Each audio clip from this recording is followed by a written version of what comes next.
everybody, so I've recently had some requests to do some more stop whistle videos, particularly focusing on the stop at distance. So that's what I'm going to cover today. I do have some other stop whistle videos if it's a topic that you're interested in, and I have got a playlist where I've kind of stored all of them together on my channel, so I'll include a link somewhere on this clip, so you can click through to that if you want to see any of those other videos. But today I'm actually going to be working with Tia, and I'm going to show you the technique that I use to teach her stop whistle at distance. So let's give it a go and see how we get on.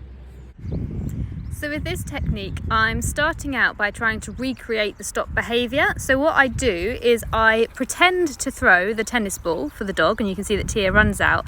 And as soon as she turns back towards me, as if to be like, hey, where's the tennis ball, mum? I blow my stop whistle.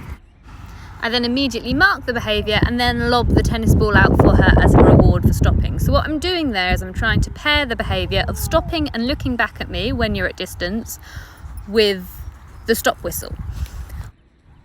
And with Tia, I would do this little and often, but it really depends on the dog on how many times you can do this. So if I try this with Ivy, I can get maybe one fake throw where she runs out to a bit of distance, but after that she won't leave my side until she knows that that tennis ball has been thrown. So it's just not a technique that really works for her. But with Tia, because she is so obsessed with chasing after the tennis ball, it worked really well. So I was able to do quite a few repetitions of just pairing the sound of the stop whistle with the stop behaviour.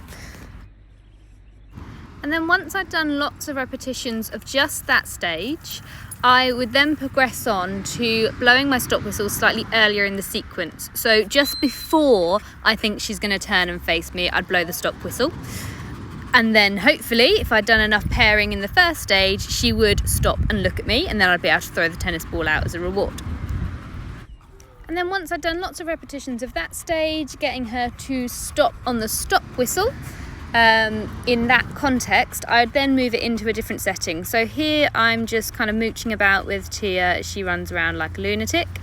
Then while she's running around, I blow my stop whistle, and she stops beautifully in this instance. So again, she gets rewarded with a throw of the tennis ball out there at distance, which is one of the key things with this, because you want to be rewarding your dog away from you, because that helps to create value in being at distance from you. If you're always rewarding when they're close to you, chances are you're going to get a dog that creeps in on the stop whistle.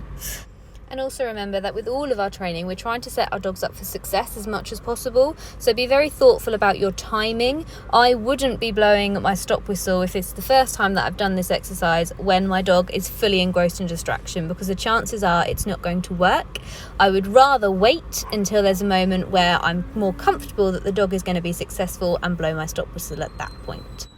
Then you can move on to strengthening that behaviour by playing about with different factors. So the first factor that I would play about with when strengthening my stop is my duration. So getting the dog to stop and remain stopped for a period of time before the reward is then thrown out for them. You can also play about with the distance of the stop, and I've got another video with the stop whistle using the play sport, which is really good for adding distance to the behaviour. And then you can also play about with distractions. So in this example here, I've asked Tia to stop, and then I've thrown the dummy out. She has to remain stopped until I either cue her to go and get the dummy, or in this case, release her to be rewarded with the tennis ball. Now in this instance, I chose to reward her with the tennis ball because you probably will have seen that she tried to creep in as I went to throw the dummy initially, so I didn't want her to be rewarded with the dummy. However, in this next repetition, you'll see I've stopped her. She remains stopped while I throw the dummy out, and so then I reward her with the opportunity to retrieve that dummy.